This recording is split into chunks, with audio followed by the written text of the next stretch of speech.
தமிழக மக்களே உங்கள்கிட்ட நான் கேட்கக்கூடியது ஒன்னே ஒண்ணுதான்.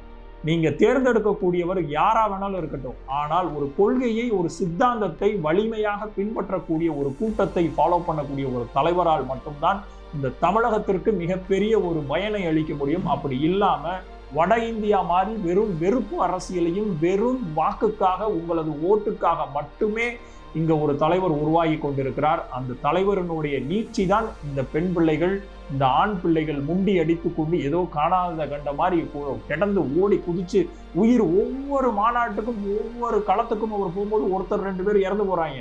கரூர்ல 41 பேர் இறந்ததை மறக்கடிக்கிற மாதிரி அடுத்தடுத்த தருணத்துல 1, 2, 3 விக்கெட் போய்கிட்டே இருக்குது.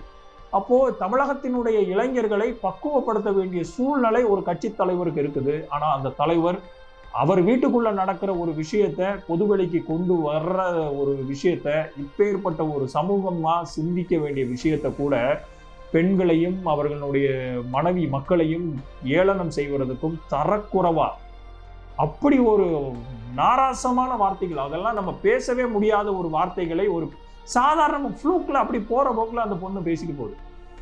எவ்வளவு பெரிய அநாகரிகமான ஒரு அரசியலை கட்டமைத்து கொண்டிருக்கிறார் திரு விஜய் அவர்கள் அப்படிங்கிறத தெள்ளத் தெளிவாக தமிழக மக்களுக்கு எச்சரிக்கை மணியாக இந்த வீடியோ இருக்கணும் அப்படின்னு நினைக்கிறேன். இந்த ரீல்ஸினுடைய முழு வீடியோ த லீடர்ஸ் தமிழ் யூடியூப் சேனலில் கண்டுகளியுங்கள்.